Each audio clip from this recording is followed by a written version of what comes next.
इस कार्यक्रम के पुण्यार्चक हैं श्री पन्नालाल जैन, श्रीमती सरला Jain, Shri Vivek बेनाड़ा, Shrimati Ketaki Benada, Aaradhya Devansh Benada, Benada bearings and piston limited.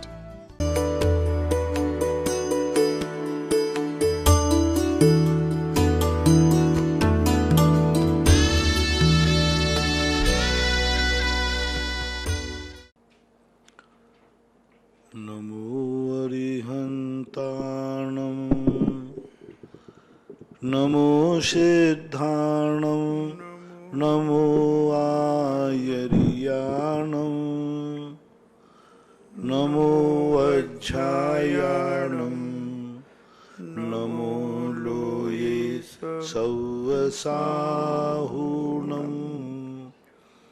पंच परमेष्टि भगवान की जय। आचार्य श्री गुरुवर कुंद महाराज की जय। आचार्य श्री गुरुवर विद्यासागर महाराज की जय। परम पूजनीय निर्व्यापक श्रवण मुनि श्री सुधा सागर जी महाराज की जय। परम पूज्य मुनि संघ की जय। परम पूज्य क्षुल्लक श्री गंभीर सागर जी महाराज की जय। नमोस्तु महाराज जी। ललिता जैन सांगानेर से पूछती हैं,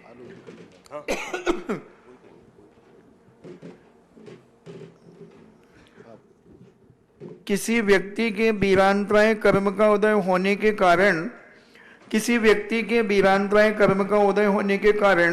वह कितना भी खाता है मगर उसका शरीर नहीं बनता, या पर्याप्ति कर्म का उदय होने के कारण ऐसा होता है, तो महाराज आपसे निवेदन है कि इसका समाधान करें।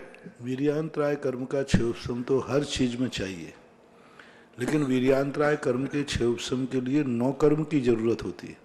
जैसे दर्शनावरणी कर्म के क्षयोपशम से हम देखते हैं, लेकिन यदि आंख को कोई बंद कर देवे या किरकिरी चली जाए तो दर्शनावरणी कर्म का क्षयोपशम बराबर है, लेकिन 9 कर्म बिगड़ जाने से भी वह देख नहीं सकता। इसी प्रकार से वीर्यांतराय कर्म का क्षयोपशम तो बराबर है, लेकिन 9 कर्म गड़बड़ है। 9 कर्म यानी आपकी जठराग्नि गड़बड़ है, आपका गला गड़बड़ है, आपको आयस्थिर नाम कर्म का उदय आ गया, जुखाम हो गया, आपको आयस्थिर नाम कर्म का उदय आ गया कि पेचिश पड़ने लगी, दस्त लगने लगे, तो आप जो खा रहे हैं आपके वीर्यांतराय कर्म का क्षयोपशम बराबर है, लेकिन 9 कर्म की मशीन बिगड़े होने के कारण से भी कई बार खाने पर ताकत नहीं आती। लेकिन वीर्यांतराय कर्म का क्षयोपशम मूल है, वो तो चाहिए ही है, लेकिन 9 कर्म की व्यवस्था, ये जो 3 कर्म हैं, इन तीनों कर्मों का जो क्षयोपशम है यह 9 कर्म के अधीन होता है। ज्ञानावरणी, दर्शनावरणी और अंतराय, ये तीनों कर्म जो हैं अपना फल विशेष रूप से 9 कर्म का निमित्त पा करके देते हैं। दर्शन मोहिनी, चारित्र मोहिनी आदि ये 9 कर्म की व्यवस्था बने या ना बने कोई जरूरी नहीं है, बिना 9 कर्म के भी यह अपना विशेष फल देते, लेकिन 3 घातिया कर्म के लिए 9 कर्म की व्यवस्था होना जरूरी है, ऐसा मानना चाहिए। पंडित रोहित जैन सांगानेर से पूछते हैं, नमोस्तु महाराज जी, जो जर्सी गाय होती वो ग्राफ्टेड है, तो उसका दूध क्या श्रावक, व्रती आदि उसका ले सकते हैं? कोई बाधा नहीं, हालांकि उसमें गुण कम है, लेकिन हम उसको एकदम अभक्ष नहीं कह सकते। ग्राफ्टेड फल हैं वो ठीक नहीं है, शक्ति उनकी कमजोर है, लेकिन ग्राफ्टेड फल अभक्ष हैं ऐसा नहीं कह सकते, क्योंकि जो ग्राफ्टेड फल बनते हैं उसमें बहुत सारे फल ग्राफ्टेड ही हैं। संतरा जो है ये ग्राफ्टेड फल है, मिक्सिंग फल है, कोई संतरा ओरिजिनल नहीं होता। 2 चीज़ों को बनाया गया फिर बाद में वो संतरा बन गया, तो मिक्सिंग करके बनाई हुई चीज़ों को हम अभक्ष नहीं कहेंगे, क्योंकि वो भी गाय जानवर है, पशु है, उसके अंदर इस प्रकार के गुण हैं। पर ये पक्का है कि देसी गाय की अपेक्षा जर्सी गाय का जो दूध है वह फायदेमंद नहीं है, नुकसान भी होता है, लेकिन अभक्ष नहीं है। नुकसान होना अलग चीज है और अभक्ष कहना अलग चीज है, अभक्ष की कोटि में नहीं लेना चाहिए। श्रीमती सारिका जैन सिरोन से पूछती हैं, नमोस्तु महाराज जी, मेरे स्वाध्याय में लोक आख्यान, देश आख्यान, राजा आख्यान, तीर्थ आख्यान, तपादान, कथांग व्याख्यान, फल आख्यान क्या कहलाता है? काय में आए? उनके स्वाध्याय में आया है। आख्यान का अर्थ तो जैसे आपका हम पूरा प्रसंग नहीं समझ पा रहे हैं, क्या पूछना चाहते हैं हम? आख्यान का अर्थ हो व्याख्यान, बोलना, लेकिन फल व्याख्यान, प्रयोग व्याख्यान, तो यही होना चाहिए उसकी व्याख्या। व्याख्यान है प्रगटीकरण, कथन, ऐसा अर्थ होना। नमोस्तु महाराज जी। अकलंक राजेंद्र जैन मेरठ से पूछते हैं, अकलंक और निकलंक ने जिनेन्द्र भगवान की प्रतिमा पे धागा डाला और धोबी को जान गंवाना पड़ी, गुरुवर क्या उन्होंने अपनी जान बचाने के लिए किया? इसमें उन्हें कितना दोष लगेगा? एक सैनिक को इतने जीवों को मारता है, सैनिक को कितना दोष लगता है? आज तक किसी सैनिक को किसी भी शास्त्र में किसी दर्शनकार ने पापी नहीं कहा, हत्यारा नहीं कहा। इतने जीवों को मारता है और निरंतर मारने का भाव करता है, मार ही देता है, लेकिन आज तक किसी सैनिक को किसी शास्त्र ने नरक नहीं भेजा, दुर्गति नहीं हुई, उसको हत्या का सूतक नहीं लगता, कोई नहीं लगता। क्यों? क्योंकि उसका अभिप्राय क्या था? इसी प्रकार अकलंक और निकलंक का अभिप्राय क्या था? राजा कितने सैनिकों के ऊपर प्रहार कर देता है, वहां भाव क्या था? वहां धोबी को मारने का भाव नहीं था, वहां धर्म की रक्षा का भाव था। अकलंक स्वामी ने वही किया जो एक सैनिक करता है देश की रक्षा के लिए। नमोस्तु महाराज जी। खांदू अभिपन जैन खांदू कॉलोनी से पूछते हैं कि महाराज जी, भगवान को पिता मान के उनसे मांगना कहाँ तक उचित है एवं भगवान का दर्शन करने एवं अर्घ चढ़ाने में मन शुद्धि, वचन शुद्धि, काय शुद्धि की भावना का मांगना कहाँ तक उचित है? पहली बात, मांगने का जो अर्थ है भक्ति का एक रूप है, लोग गलत समझ रहे हैं। लोगों को ज्ञान तो है नहीं, कहते लोग भगवान के सामने मांग रहे हैं। अरे मांगना क्या होता है? ये भक्ति की परिभाषा है। यदि भक्ति में याचना नहीं है तो भक्ति नहीं है, भक्ति में कर्तृत्ववाद नहीं है तो भक्ति नहीं है। भक्ति ऐसी होती है जैसे एक पिता ने कुछ नहीं किया, मालूम भी नहीं है उसको, और बेटा से पूछा गया, बेटा तुम इतने अच्छे नंबर कैसे पास हुए? बोले सब पिताजी की कृपा है। पिताजी कहता मुझे तो तेरी किताब का भी नाम पता नहीं है। की ओर से गुरु चरणों में बारंबार नमोस्तु नमोस्तु नमोस्तु। प्रथम जिज्ञासा के लिए आज चूंकि गुरु कृपा से जो श्रमण संस्कृति संस्थान की स्थापना सांगानेर में हुई है, उसका स्नातक परिषद का 13वां सम्मेलन आज से यहां पर प्रारंभ हुआ है और उसके साथ ही द्विदिवसीय सर्वार सिद्धि अनुशीलन युवा विद्वत संगोष्ठी का आज प्रारंभ यहां पर हुआ है और लगभग 350 से अधिक विद्वान यहां पर आज हमारे बीच में विराजित हैं। आज का विशेष सत्र विद्वानों के लिए गुरु कृपा से दिया गया है कि आज की विशेष शंकाएं उन विद्वानों की ओर से होंगी। प्रथम जिज्ञासा के लिए पंडित प्रासूजी जैन, माइक वहां तक पहुंचा दें। इसके बाद तैयार रहें डॉक्टर मुकेश जी दिल्ली। नमोस्तु महाराज जी। महाराज जी, अभी तक हम यह समझते आए हैं कि गुरु प्रेरक निमित्त हैं, लेकिन जब इस वर्ष 12 वर्षीय पाठ्यक्रम के अंतर्गत जब इष्टोपदेश का अध्ययन किया और कराया, उस समय विशेष अध्ययन में यह निकला कि गुरु प्रेरक निमित्त नहीं है, उदासीन निमित्त हैं। जैसे उन्होंने उदाहरण दिया गते धर्मास्तिकायवत, कि जैसे चलने में धर्मास्तिकाय सहायक है। तो महाराज हम क्या समझें, गुरु प्रेरक निमित्त हैं या उदासीन निमित्त हैं? उदासीन और प्रेरक निमित्त की जो परिभाषाएं हैं ये दर्शन शास्त्र स्वीकार नहीं करते। दर्शन जात कहते हैं निमित्त निमित्त ही होता है, और प्रेरक निमित्त सामने वाले के ऊपर अधीन है। यदि सामने वाला उसको प्रेरक मान लेता है तो प्रेरक है, नहीं तो मास्टर साहब विद्यार्थी को पढ़ा पढ़ा के मर जाए तो भी नहीं पढ़ा पाए, लेकिन सामने वाले के ऊपर। इसलिए प्रेरक और उदासीन निमित्त की जो कल्पनाएं हैं ये चरणानुग की व्याख्या में आती हैं। सैद्धांतिक और दर्शन शास्त्रों में निमित्त तो निमित्त होता है और निमित्त के बिना कार्य नहीं होता। प्रेरक निमित्त तो इसलिए मात्र है कि जब सामने वाला उनके ऊपर मतलब समर्पण करता है तो उसको हठात आदेश देते हैं तुम्हें ऐसा करना है। आदेश पूर्वक। लेकिन ये आदेश उसी पे काम करेगा जो आदेश को मानता है। जो आदेश को नहीं मानता उसके लिए तो वो उदासीन निमित्त ही है। इसलिए प्रेरक और उदासीन निमित्त की परिभाषाएं चरणान योग की व्याख्याओं में आता है, इसको सामान्य ही मानना चाहिए। नमस्ते महाराज जी। डॉक्टर मुकेश जी दिल्ली, इसके बाद तैयार रहेंगे राहुल जी मड़देवरा। पूज्य श्री के चरणों में नमोस्तु। पूज्य श्री, जैन समाज जो है समृद्धि संपन्न है, लेकिन उसके बाद भी जैन समाज की ओर से जितनी भी शैक्षणिक संस्थाएं या जन कल्याणकारी संस्थाएं हैं वो तो अधिकांश या तो सुप्त हैं या सुप्त प्राय हैं। तो मैं आपके माध्यम से उन जैन समाज को और जैन समाज के संस्थाओं के कर्ता धर्ताओं को एक मार्गदर्शन की अपेक्षा रखता हूं कि महाराज श्री उनको पुनर्जीवित करने का क्या उपाय होगा, क्या मार्गदर्शन होगा। संस्थाओं को उदासीन होने के दो कारण हैं।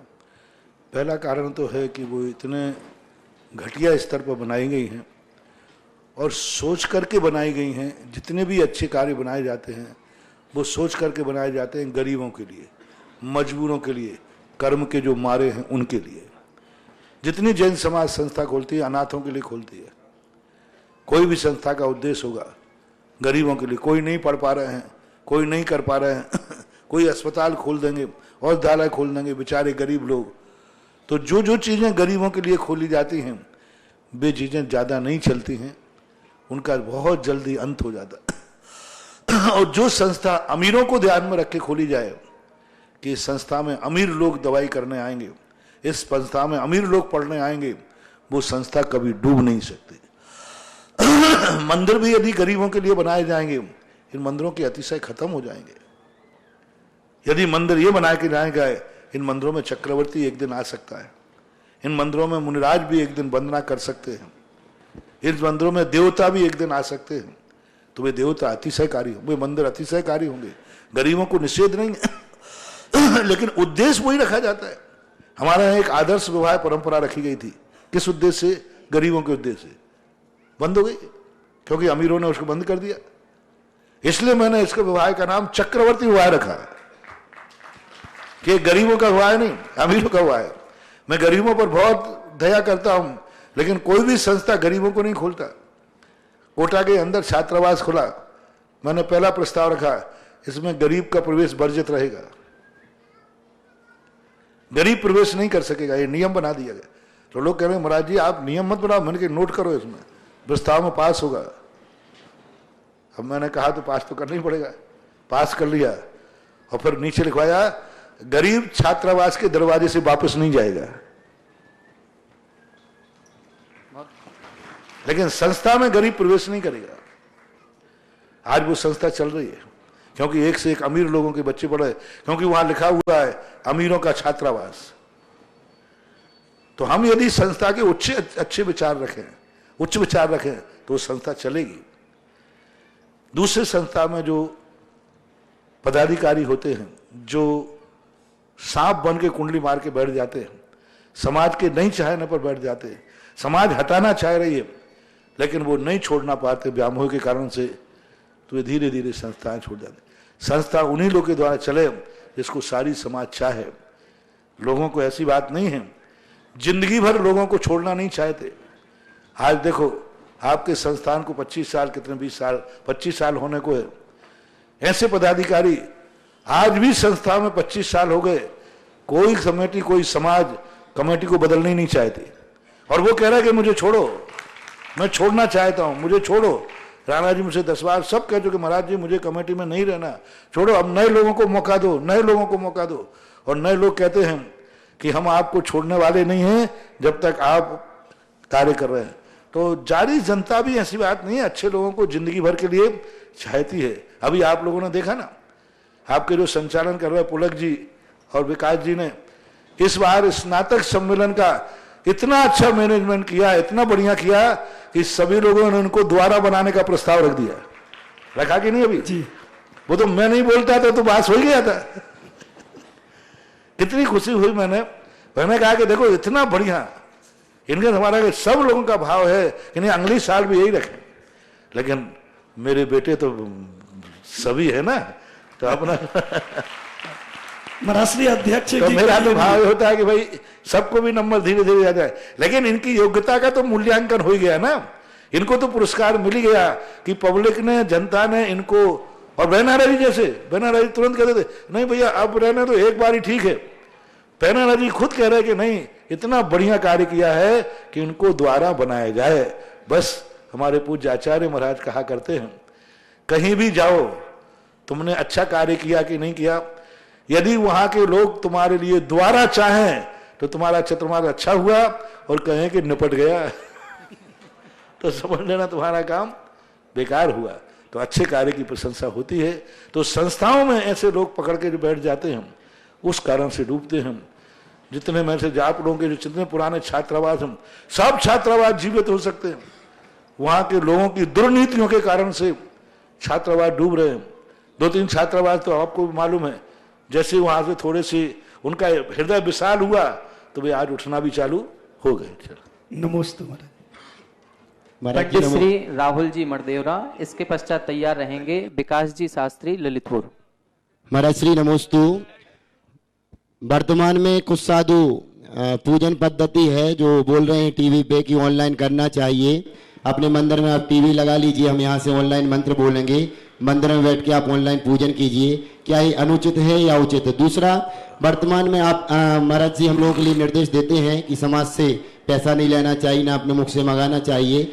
और कुछ साधु जो त्यागी वृत्ति हैं, जिनके महाराज जी करोड़ों रुपए के प्लॉट हो चुके हैं, समाज में त्यागी के नाम पे सिद्ध चक्र करा रहे हैं, पंचकलणक करा रहे हैं, समाज से खुलेआम पैसा मंगा रहे हैं। क्या ये उन्हें उचित है या अनुचित? मेरे से मत बुलवाओ, मैं बहुत बोल चुका हूं इस पे, बहुत बोल चुका हूं।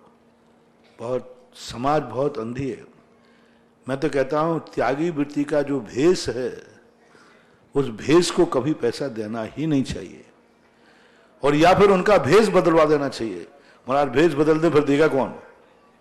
उन्होंने भेष पैसा कमाने के लिए लिया है, आजीविका के लिए लिया है।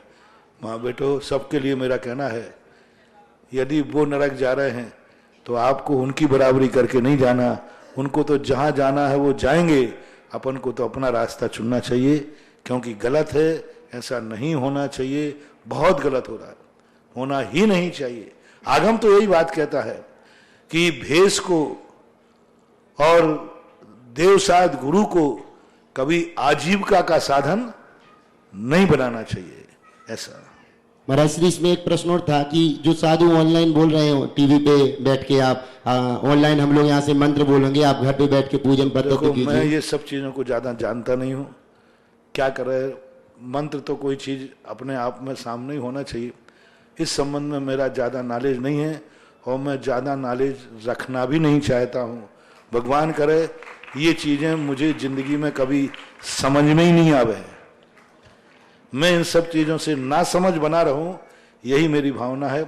इसलिए ना तो मैंने समझने का प्रयास किया है और ना मैं इसके संबंध में जानना चाहता हूं। नमस्ते।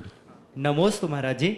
मेरा प्रश्न है कि जैसे मनुष्य लोक में सूर्य और चंद्रमा का प्रकाश होता है, नरकों में अंधकार होता है, और देवलोक में रत्नों का प्रकाश होता है, तो सिद्धशिला में और निष्कुट क्षेत्रों में क्या होता है, ये थोड़ा सा आप। क्योंकि ये ज्योतिष विमान तो मध्यलोक में ही होते हैं ना, रत्नों में, बाकी सब अंधकारमय। पुद्गल की स्वाभाविक पर्याय है अंधकार, क्योंकि प्रकाश के लिए तो निश्चित कहा जुगनू में, सूरज में, चंद्रमा में, लेकिन अंधकार किसकी पर्याय है ऐसा नहीं कहा। पुद्गल की पर्याय तो है, पूज्यवर उमा स्वामी महाराज ने कहा तम पुद्गल की पर्याय है, लेकिन पर्टिकुलर किस पुद्गल की पर्याय है? सौभाग्य की बात है कि सांगानेर संस्थान का अगले सितंबर से 25वां रजत वर्ष हम सभी लोग मनाएंगे। 25 वर्ष हो गए और हमारे स्नातक भाइयों ने पूरे देश में अभूतपूर्व जिन धर्म की प्रभावना की है और जिनागम का डंका बजाया है, ये कह सकते हैं जिनवाणी की व्याख्या की है। एक प्रश्न इसी संबंधित है कि हम लोग जिनवाणी की गद्दी पर बैठ करके, सौभाग्य है जिन धर्म के कुछ जिनवाणी के अनुसार आपसे जो पढ़ा है उसके अनुसार लोगों को बताते हैं। ये जो परंपरा है जिनवाणी की गद्दी की या शास्त्र प्रवचन की, इस शास्त्रों में है क्या 1000-2000 वर्ष पहले थी या ऐसी कोई परंपराएं पहले किस रूप में? पूज्यवर जिनसेन स्वामी ने श्री महापुराण के अंदर जब ऋषभदेव के पूर्व भाव का वर्णन किया, तब वहां पर ऋषभदेव जब दूसरी महाबल आदि पर्याय में थे, अपने मंत्रियों के साथ बैठकर शास्त्र गोष्ठी किया करते थे। उन्होंने गोष्ठी शब्द का प्रयोग किया और शास्त्रों के ऊपर चर्चाएं करते थे, डिस्कशन करते थे। ऐसा उल्लेख महापुराण के अंदर मिलता है। इससे सिद्ध होता है कि पहले भी ये विचार गोष्ठियाँ होती थी और इस पंचम काल में तो बहुत सारे उदाहरण वाचनाओं के मिलते हैं। जैसे 1664 में सांगानेर के अंदर निरंतर आम सभा चलती थी और स्वाध्याय सभा चलती थी। अमरचंद जी भौसा उसका नेतृत्व करते थे, वे उसका स्वाध्याय करते थे। तो ऐसे बहुत सारे उल्लेख मिले। नमस्ते। आपके बाद पंडित श्री जयदीप जी शास्त्री भोपाल और उसके बाद तैयार रहेंगे पंडित निखिल जी शास्त्री बंडा। उसका भी कर लेना है। नमोस्तु महाराज जी। जैसे चक्रवर्तियों के बारे में स्वाध्याय में पढ़ने में आता है कि 12 चक्रवर्तियों में 8 मोक्ष गए, 2 स्वर्ग गए और 2 नरक गए। क्या ऐसा कोई आवागमन की व्यवस्था हो सकती है कि कोई चक्रवर्ती कभी तिरंज पर्याय को भी प्राप्त हो सकते हैं? बाधा नहीं। और आगम में तो उल्लेख नहीं है, लेकिन आगमन निषेध भी नहीं है। ऐसा नहीं है कि चक्रवर्ती नरक ही जाते हैं, उल्लेख नहीं मिला कहीं। बंध की प्रत्यय जो 12.5 लाख बताए गए, क्या वे प्रथम संस्थानवर्ती जीव के ही माने जाएं या किस समय वो माने जाएं? किसके किसके? बंध की 12.5 लाख प्रत्यय या कारण होते हैं, वे कौन सी मिथ्या दृष्टि के? सारे 12 लाख जो प्रत्यय लिखे हैं जी, वो गुणा करके लिखे हैं। जैसे मिथ्यात्व के अनेक भेद, कसायों के अनेक भेद, जैसे अपन सील के 18,000 बनाते ना जी, तो ऐसा ही मिथ्यात्व के परिणामों को आधार लेकर, निमित्त को लेकर के बनाए गए हैं। मूल आगम सिद्धांत में नहीं है। ये टीकाकारों ने, बाद के अर्वाचीन आचार्यों ने इनके भेद उपभेद कर करके इतने भेद बना दिए। मूल में तो 4 या 5 प्रत्यय ही मिलते हैं। जी माँ जी। नमोस्तु महाराज जी। निखिल जी बंडा, इसके पूर्व आज हमारे जो श्रमण संस्कृति संस्थान स्नातक परिषद का सम्मेलन यहाँ पर हुआ, उस सम्मेलन में पूरा सांगानेर, पूरा श्रमण संस्कृति संस्थान जो हमारे पदाधिकारी गण हैं, पूरी समिति है, वो यहाँ पर आई हुई थी। और अभी जैसे महाराज श्री ने बताया कि जब चुनाव होते हैं या अगले सत्र के लिए कौन जिम्मेदारी लेगा, उसकी व्यवस्था की बात आती है, तो चुनाव की स्थिति इतनी विकट होती है कि जैसे ललितपुर में होते हैं तो महाराज श्री पुलिस फोर्स लगानी पड़ती है, इतने लाठी डंडे जैसी स्थिति भी हो जाती है। लेकिन ये आपके चरणों का प्रताप है, ये आपकी वाणी की शक्ति है कि आपके प्रति लोग इतने समर्पित हैं हमारे पदाधिकारीगण कि 25 सालों से ये हमारी संस्था संचालित है और अभी तक हमारे अध्यक्ष बदले नहीं हैं और भगवान करे कभी बदलेंगे भी नहीं। पूरी समिति जो हमारी उस समय थी, जिस समय शिलान्यास हुआ संस्थान का, सारे के सारे पदाधिकारीगण वही हैं, उसी रूप में हैं। आज सभी हमारे पदाधिकारी गणों का यहाँ पर चुनाव संपन्न हुआ। नव गठित हमारी कमेटी जो हुई है वो गुरु चरणों में अपना श्रीफल समर्पित करके आशीर्वाद ग्रहण करेगी। आलोक जी, जिस संस्थाओं में चुनाव होने लग जाएंगे ना, उस संस्था को मैं आशीर्वाद मैं हट जाऊंगा। मैं तो इसलिए उन संस्थाओं में जहां निर्विरोध कार्य होता है, समर्पण के कार्य होता है, उन्हीं संस्थाओं को मैं आशीर्वाद दे पाता हूं। अभी तक तो हमारी जितनी संस्थाएं हैं ऐसे ही समर्पित हैं, मुझे ही हटाना पड़ता है, समाज तो उनको हटाती नहीं कभी। ऐसे अच्छे कार्यकर्ता, और ये कमेटी तो बहुत समर्पित कार्य करता है। पूरी कमेटी आ जाए, जल्दी आ जाए, नाम बोले। सभी हमारे अधिष्ठाता महोदय पंडित श्री रतनलाल जी बेनाड़ा जी साहब, निदेशक महोदय प्राचार्य शीतलचंद जी साहब, उप अधिष्ठाता महोदय श्रीमान जय कुमार जी मुजफ्फरनगर जी, प्राचार्य अरुण कुमार जी साहब, अध्यक्ष श्रीमान गणेश कुमार जी राणा जी, कार्याध्यक्ष आशीर्वाद ग्रहण करें। श्रीफल नहीं, रात हो गई, आशीर्वाद ग्रहण करें। चले आए। हाँ, अध्यक्ष बोल, जल्दी बोलो। राजेंद्र कुमार जी जैन गोधा जो भामा साहे के नाम से प्रसिद्ध हैं, कार्याध्यक्ष श्री महावीर प्रसाद जी पहाड़िया, वरिष्ठ उपाध्यक्ष श्रीमान ज्ञानचंद जी झांझरी, वरिष्ठ उपाध्यक्ष श्रीमान राकेश जी जैन नेकीवाला, उपाध्यक्ष श्रीमान महावीर प्रसाद जी जैन बज मानद मंत्री, श्रीमान ऋषभ कुमार जी जैन कोषाध्यक्ष, श्रीमान उत्तम चंद जी जैन पाटनी संयुक्त मंत्री, श्रीमान सुरेश कुमार जी जैन कासलीवाल वित्त एवं सामान्य प्रशासन प्रभारी, श्रीमान संपतलाल जी पांड्या साहब सदस्य, श्रीमान निहाल चंद जी पहाड़िया साहब, श्रीमान उत्तम चंद जी पांड्या साहब, श्रीमान प्रदीप कुमार जी लोहाड़िया, श्रीमान विजय कुमार जी जैन पहाड़िया साहब, श्रीमान नरेंद्र कुमार जी भट्ट साहब, श्रीमान दर्शन कुमार जी जैन बस्सी वाले, श्रीमान पदम चंद जी जैन पाटनी और श्रीमान विनोद कुमार जी जैन छावड़ा। नमोस्तु प्रकट करते हुए गुरु जी का आशीर्वाद ग्रहण करेंगे।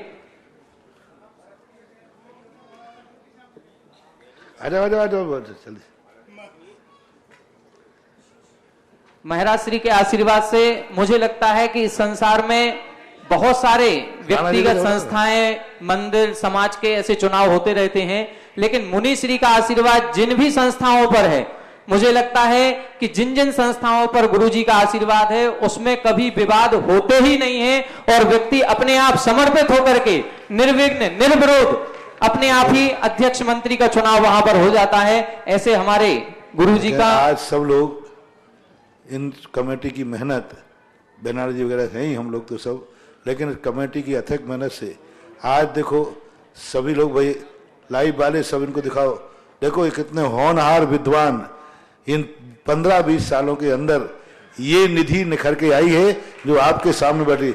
उधर दिखा दो भाई सबको एक साथ। ये सारे के सारे विद्वान जो आपके नगरों में जाकर के 10 लाख में प्रभावना करते हैं, आज इस युग में इससे बड़ी प्रभावना और क्या हो सकती है।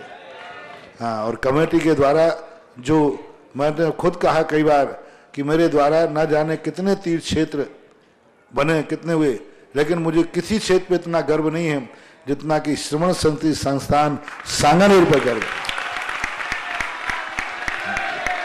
सारे तीर्थ क्षेत्रों का पुण्य एक तरफ रखा जाए और सांगानेर को एक तरफ रखा तो सांगानेर ही भारी पड़ेगा। इसलिए कमेटी के लिए बहुत बहुत आशीर्वाद। और बस, और सबसे बड़ी चीज है, कोई तो एक संस्था नहीं चला पाती, ये संस्था चलने के बाद दूसरी संस्थाएं भी गोद ले ली गई। आहार जी चल रही है, खनिया धाना चल रहा है, बरुआ सागर, और सबसे बड़ी चीज तो है कि बालिका छात्रावास भी इस संस्थान ने खोल करके नारी जगत के ऊपर, मातृशक्ति के ऊपर बहुत बड़ा उपकार किया। तो बहुत बड़ा काम है। पूरी कमेटी आशीर्वाद का पात्र है। नमस्ते। आशीर्वाद आशीर्वाद। पंडित श्री निखिल जी बंडा, आपके बाद तैयार रहेंगे पंडित श्री वैभव जी मैत्री। जगत पूज्य निर्यापक श्रमण मुनि पुंगव श्री सुधा सागर महाराज के चरणों में बारंबार नमोस्तु नमोस्तु नमोस्तु। हे गुरुदेव, जैन धर्म में स्वाध्याय परम तपः, इस पंक्ति का जिक्र अक्सर किया जाता है। यह पंक्ति कहां से प्राप्त हुई है तथा भगवान महावीर स्वामी के बाद स्वाध्याय ही हमारे लिए एक सहारा रह गया है। तो एक स्वाध्याय करने से क्या मात्र धार्मिक लाभ होते हैं या स्वाध्याय करने से ऐसे भी कर्मों का क्षय होता है जिनसे हमारा लौकिक जीवन सुदृढ़ हो?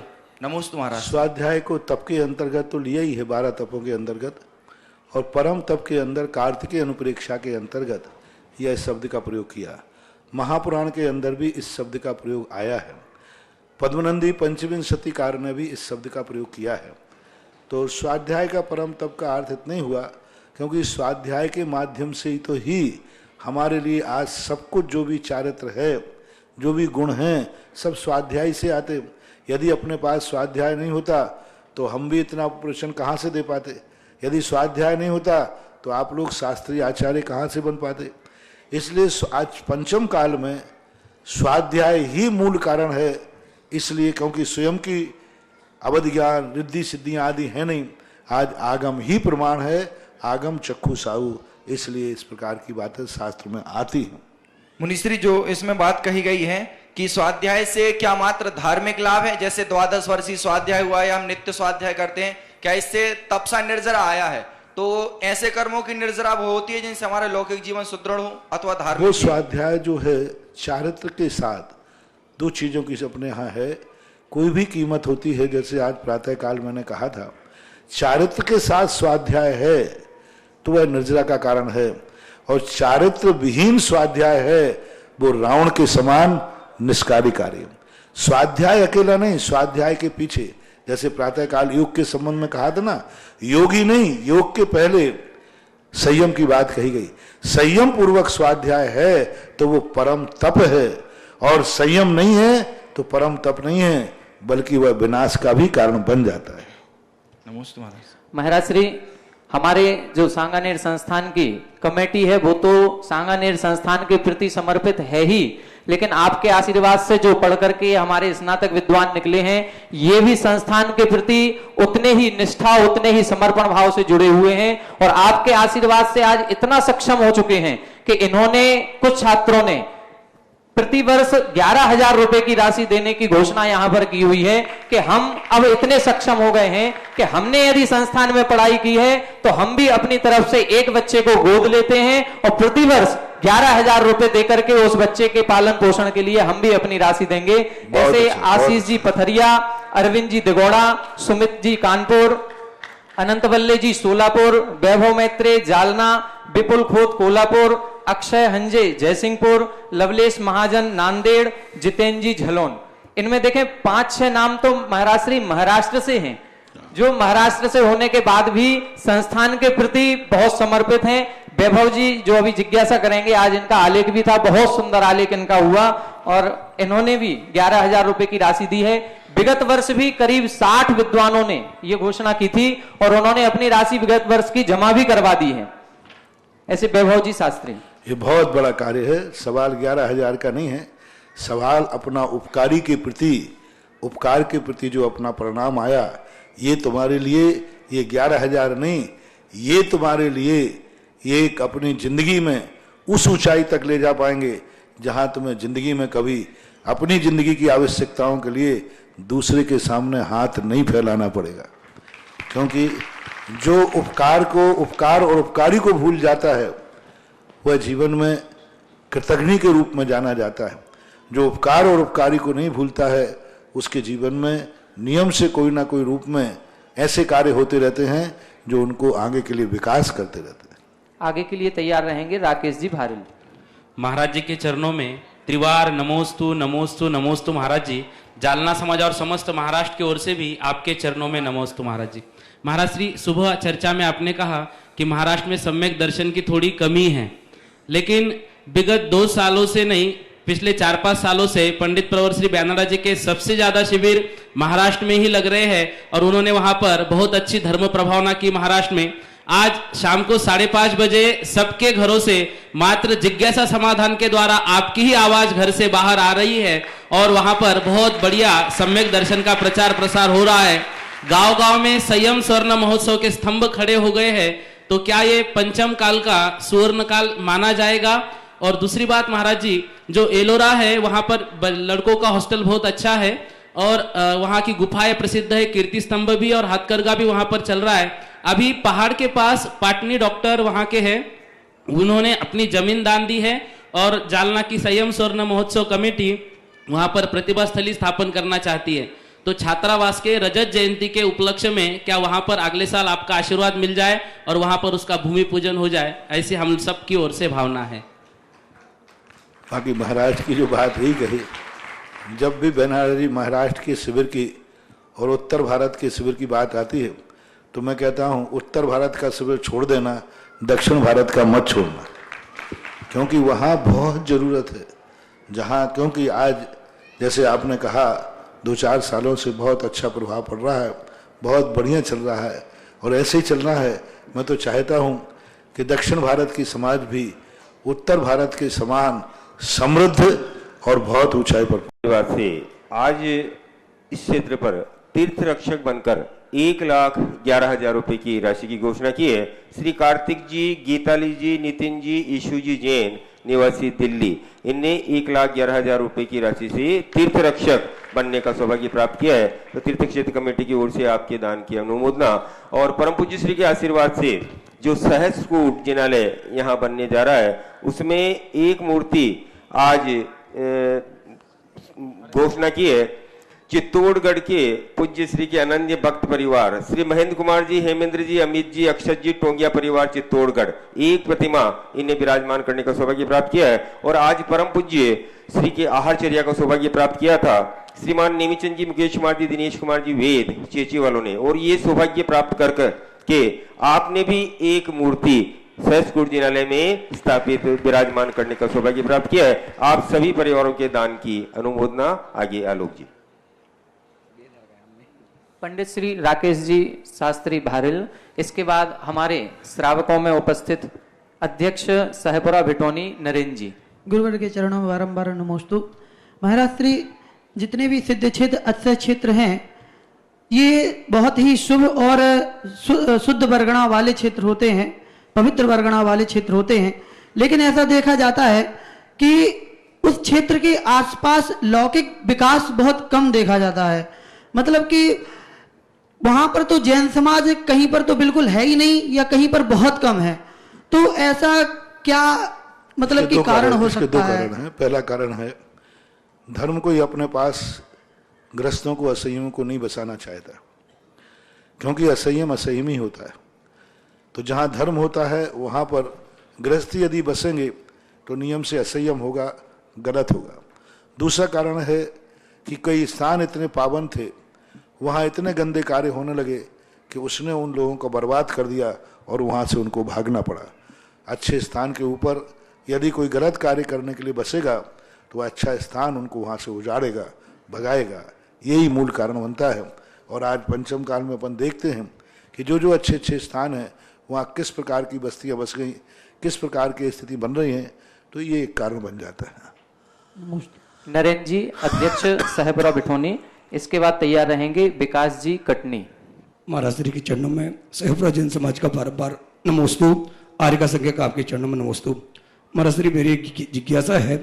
कहते हैं पंचम काल हीन सैनन है, हीनता होती रहती है, हर कार्य घटते जाएंगे, धर्म घटेगा। लेकिन जब आपके पास आते हैं, आचार्य जी के पास जाते हैं, तो ऐसा लगता है जैसे धर्म की वृद्धि हो रही हो। युवाओं धर्म को धारण कर रहे हैं, हमारे युवा साथी लोग जो विद्वान बन रहे हैं। तो क्या ऐसे पंचम काल का हुंडा सर्वणी कार्य का अक्षय माना आचार्य महाराज? करोड़ों सागरों पर्यंत पहले भरत चक्रवर्ती ने स्वप्न देख लिया था कि रथ के लिए सद्याजात बछड़े खींच रहे हैं। उसके समाधान में ऋषभदेव ने भरत चक्रवर्ती को समाधान किया था। ऐसा जिनसेन स्वामी महाराज ने पूज्यवर ने लिखा कि पंचम काल में आगे आने वाला जो काल होगा उसमें जवान लोग इस धर्म की रथ को आगे खींचेंगे। और अपन ने देखा भी है, आचार्य जी जैसे युवा वर्ग में, युवा रूप में मुनि दीक्षा धारण करके आज श्रमण संस्कृति को कितना आगे बढ़ाया। तो आज वो स्वप्न भी अपने आप में सार्थक हो रहा है। उसी का परिणाम है कि आज सबसे ज़्यादा मुनियों में जवान मुनि दिख रहे हैं, और आज सबसे ज़्यादा पंडितों में भी जवान पंडित दिख रहे हैं। नमस्ते। पंडित श्री विकास जी शास्त्री कटनी, इसके बाद तैयार रहेंगे पवन जी अध्यक्ष प्रतापनगर जयपुर। गुरुवर के चरणों में मेरे और मेरे परिवार की तरफ से तरिकालिक नमस्तु। गुरुवर, मेरी जिज्ञासा है कि जैसा कि हम सभी जानते हैं कि पूज्य पुष्पदंत और आचार्य दर्शन स्वामी ने उनको जब मंत्र सिद्ध करने के लिए दिया, और एक मंत्र में एक मात्रा कम थी और उसी मंत्र में एक मात्रा ज्यादा थी, तो मंत्र सिद्ध नहीं हुआ, बल्कि कुरूप देवी जो देवता थे वो प्रसन्न होकर सामने आ गए। तो आपके समक्ष जिज्ञासा है कि ऐसा वो कौन सा मंत्र था जो उस मंत्र की जानकारी उनको नहीं थी, कि वो मंत्र पकड़ नहीं पाए कि एक अक्षर ज्यादा था या कम था? गुरु मंत्र कभी उद्घाटित नहीं किए जाते। गुरु मंत्र मात्र गुरु शिष्य के लिए होते हैं, वे जनरल सबके लिए नहीं होते। वो एक पर्टिकुलर शिष्य के लिए होते हैं। जरूर नहीं कि गुरु मंत्र सबको एक ही मंत्र देवे। जितने शिष्य सबको अलग अलग मंत्र देते हैं, और शिष्य भी शिष्य के लिए गुरु मंत्र जब तक फलीभूत होगा जब तक वो शिष्य गुरु मंत्र को अपने पास रखेगा। जैसे ही शिष्य गुरु मंत्र को दूसरों को बता देगा कि मेरे गुरु ने ये मंत्र दिया था, उसी दिन वो मंत्र खत्म हो जाता है, उसकी शक्ति खत्म हो जाती है। इसलिए जब भी कभी गुरु अंतरंग कभी कोई मंत्र देते हैं, उसको अपने जीवन पर्यंत कभी किसी को बताना नहीं चाहिए। जिस दिन बताएंगे उसी दिन उसकी शक्ति खत्म हो जाएगी। इसलिए वो गुरु मंत्र था जो उन्होंने अपने शिष्य को दिया था, और वो उनके पास ही था, वो संसार के बीच में आया नहीं। और आ जाता तो उनको सिद्धि भी नहीं होती है। उसके मंत्र का कोई पता नहीं कौन सा था। कुछ भी दे सकते गुरु के, तो जो मंत्र दे दें वही मंत्र बन जाता है पूरा उनके मुख से। और चला करके उन्होंने एक अक्षर कम किया था, इसलिए वो अंतरहीन था। गुरु ने तो चला करके दिया था एक, ऐसा नहीं कि वो समझ नहीं पाए थे। उन्होंने चला करके एक अक्षर कम और एक अक्षर अधिक करके दिया था। इसलिए ये मत समझना कि वो पुष्पदंत भूतबली महाराज पूज्यवर भूल गए या समझ नहीं पाए, वो तो गुरु ने चला करके ऐसा दिया था। ऐसा नमस्ते। मुनि पुंगव की चरणारविंद में कोटि से नमोस्तु नमोस्तु नमोस्तु। महाराज श्री, प्रत्येक विवेक की जन ये जानता है कि मैं जो पाप कर्म करूंगा उसका फल मुझे दुख ही मिलेगा, फिर भी ये जीव पाप और बुरे कर्म क्यों करता है? ये तो व्यक्ति की आदत है, जहाँ रोक लगाई जाए उसी पे जाता है। बालक बुद्धि है ना, बच्चे को आप जहाँ रोकोगे वहीं जाता है। हर बीड़ी के सिगरेट के पैकेट पे लिखा रहता है स्वास्थ्य के लिए हानिकारक है, और जो लिखता है वो डॉक्टर वो सबसे ज़्यादा उसको खाता है, पीता है। तो ये संसार की नीति, इसी का नाम तो मोहिनी कर्म है। दर्शन मोहिनी, चारित्र मोहिनी का कर्म तो यही है कि वो जानता हुआ विपरीत मार्ग पर जाता है। यही उसकी मोहिनी कर्म की प्रबलता मानना चाहिए। नमोस्तु। पंडित अरुण जी शास्त्री जबलपुर, इसके बाद तैयार रहेंगे आशीष जी सीकर। महाराज श्री जो सांगानेर के प्रति समर्पित विद्वान हैं, जिन्होंने एक छात्र के गोद लेने का संकल्प लिया है, उनके नामों का सिलसिला अभी जारी है। पंडित श्री संजय जी शास्त्री गुना, इनकी तरफ से भी 11,000 रुपए। पंडित विपिन जी शास्त्री बड़ा मलहरा और पंडित श्री आशीष जी शास्त्री दुर्ग।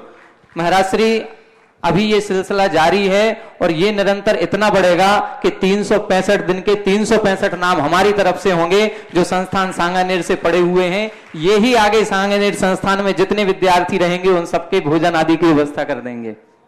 परम पूज्य निर्यापक श्रमण मुनि श्री सुधा सागर जी महाराज के चरणों में त्रिवार नमोस्तु।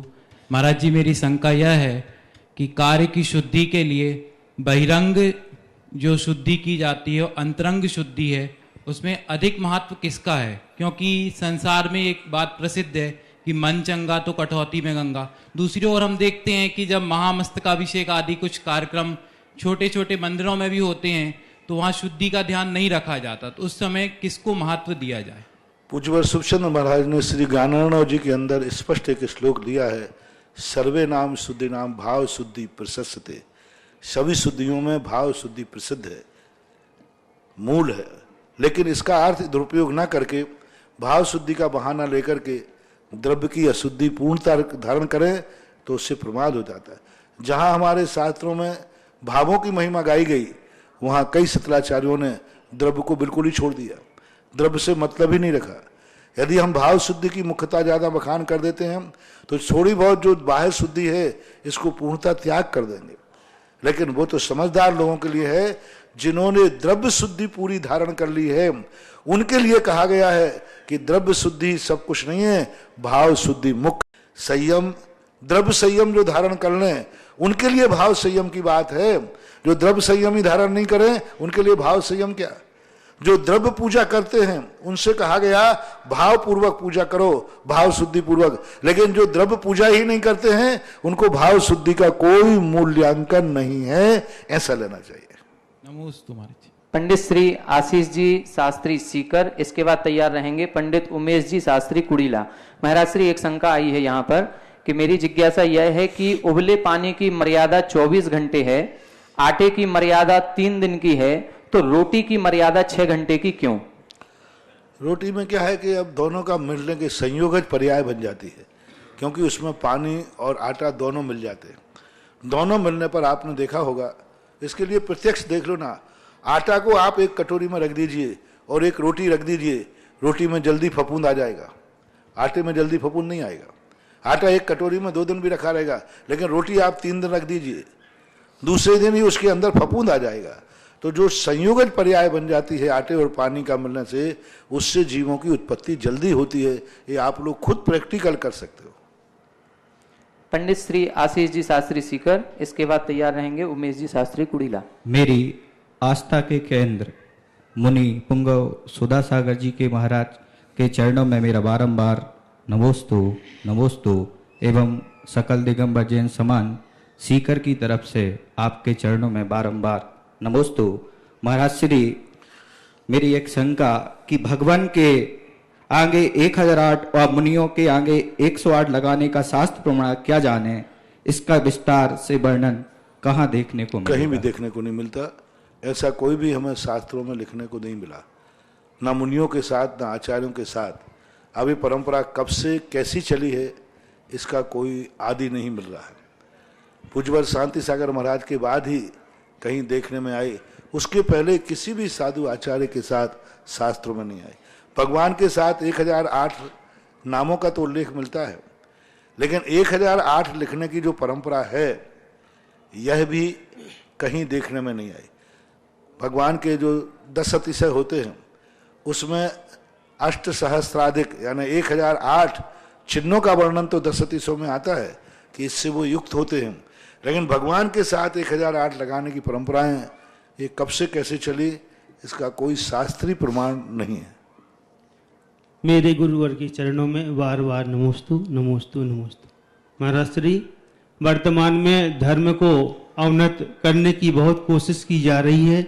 मध्य प्रदेश सरकार ने अंडे को शाकाहारी बता करके, अथवा इमरती देवी मंत्री ने और आंगनवाड़ी केंद्र पर एक अंडा देने की घोषणा कर दी है, और कई लोग यूट्यूब के माध्यम से दुष्प्रचार कर रहे हैं कि अंडे पेड़ पे उगेंगे और सोयाबीन आदि के तेल के द्वारा इनका निर्माण किया जाएगा।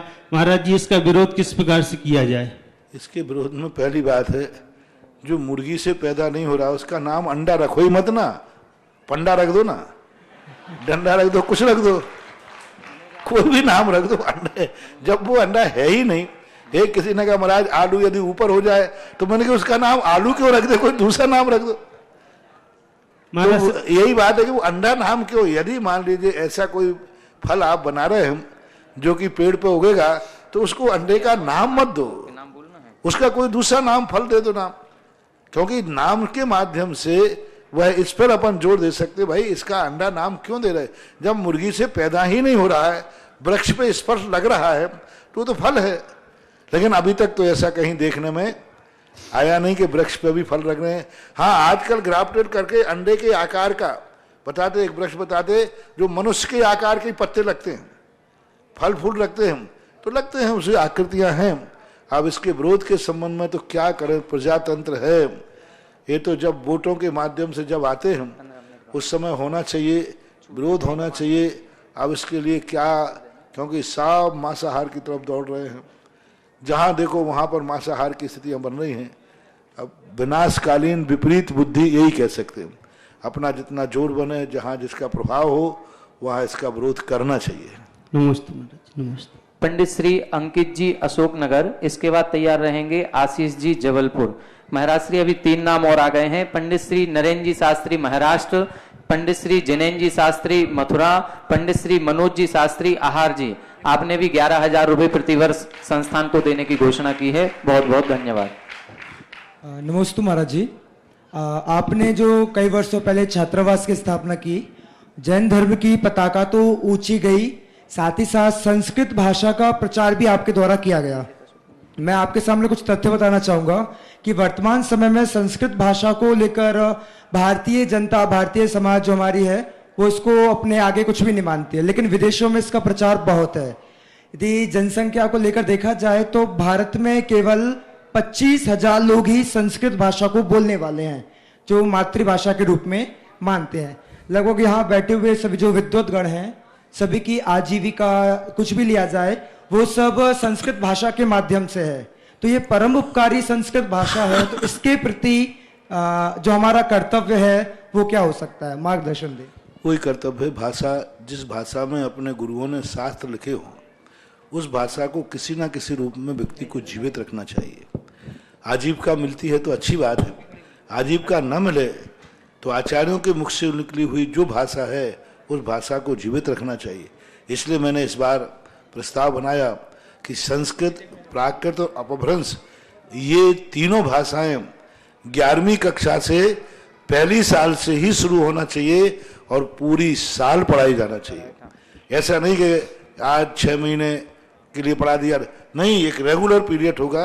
कार्यक्रम में उसको कैसे सेट करना है, शीतल जी ने कुछ बताया था, बेनारस जी वगैरह बैठ करके दोपहर में 3 बजे कॉलेज से आ जाते हैं, उसके बाद सेट किया। इसलिए किया 5 साल तक यदि ये 3 भाषाएं सीखेगा तो नियम से वो जिंदगी में कभी उसके सामने कोई किताब रख देगा तो इतना तो वो बता ही देगा कि इस भाषा का यह शब्द है। इसलिए इस बार मैंने अपने आप लोगों के कहने पर ये प्रस्ताव पास हुआ है और इसको इसी साल से लागू होना चाहिए। अभी भली नवंबर से हो जाए, अगले साल तो नियम ही बन जाए कि पहले दिन से ही तीनों विषय एक साथ पढ़ाए जाएंगे। उनका पीरियड का समय लगभग 35-40 मिनट, 30 से 40 मिनट के बीच का होगा। तो इससे माध्यम से संस्कृत, और आगे 5 साल के बाद तो और देखना, संस्कृत को यदि कोई विद्वान चाहिए पढ़ेंगे तो वे सांगानेर के बच्चों में ढूंढेंगे, ध्यान रखना, क्योंकि सब तरफ माल अंग्रेजी की तरफ जा रहा है। और संस्कृत कॉलेज विद्यालयों के लिए कहां से मिलेंगे छात्र? यहीं से मिलेंगे, और क्या। नमस्ते महाराज पंडित श्री आशीष जी जबलपुर, इसके बाद तैयार रहेंगे पंडित श्री नरेंद्र जी जवेरा। महाराज श्री 2 नाम और आ गए हैं, शैलेंद्र जी शास्त्री बरायठा और महेश जी शास्त्री बड़ा मलहरा। इन्होंने भी 1 वर्ष के लिए 11,000 रुपए की राशि देने की घोषणा की है। नमस्ते महाराज श्री। महाराज श्री जो जीव ये एक ही साल चलता रहेगा कि इनका प्रतिवर्ष का संकल्प? प्रतिवर्ष का ही संकल्प है महाराज। हाँ, प्रतिवर्ष का संकल्प तो अच्छा है।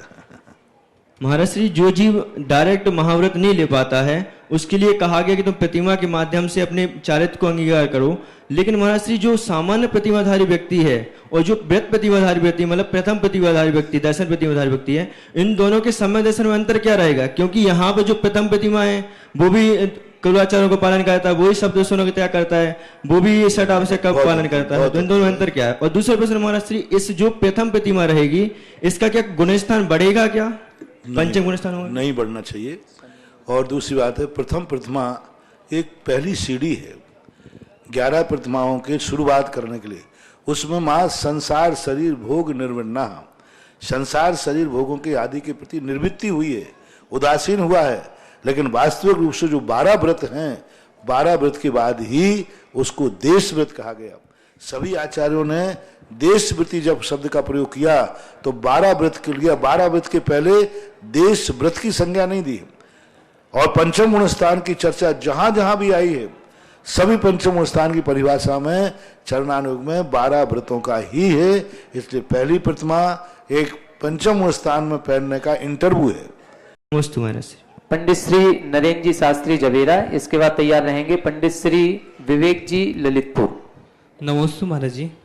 महाराज जी श्री धवला जी ग्रंथराज में आचार्य वीरसेन स्वामी जी ने धवला पुस्तक 9 उसमें एक पंक्ति लिखी कि सर्वावधि यानी मुनिराज अणु को जानते हैं, अणु विषय, लेकिन विपुलमती मना पर्याय यानी मुनिराज स्कंद तक जानते हैं। और तत्वार सूत्र में आता है तदनंत भागे मना पर्यायश्य, मतलब अवधि ज्ञान से अनंतवा भाग मना पर्याय यानी मुनिराज जानते हैं। तो वहां वो धवला जी की पंक्ति किस अपेक्षा की थी? मना पर्याय किसको जानते? धवला जी में धवला वहां स्कंद तक लिखा। स्कंद, ठीक किया उन्होंने विषय, वो सही है।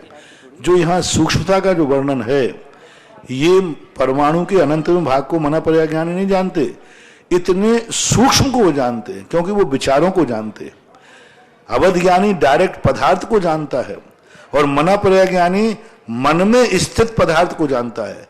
यानी पहले तो विचारों को जान रहा है, और विचार जो हैं परमाणु से भी बहुत सूक्ष्म होते हैं, बहुत सूक्ष्म होते हैं, क्योंकि परमाणु की एक पर्याय होती है, और पर्याय जो है वो अविभागी प्रतिच्छेदों से बनती है। तो विचारात्मक जो पर्याय है उस पर्याय को जानते हैं। तो वहां उपमा दी गई है सूक्ष्मता की अपेक्षा। ये मत समझना कि परमाणु के अनंत में भाग को वो जानते हैं, परमाणु को वो डायरेक्ट जान ही नहीं सकते। इस कार्यक्रम के पुण्यार्चक थे श्री पन्नालाल जैन, श्रीमती सरला Jain, Shri Vivek बेनाड़ा, Shrimati Ketaki Benada, Aaradhya Devansh Benada, Benada bearings and piston limited.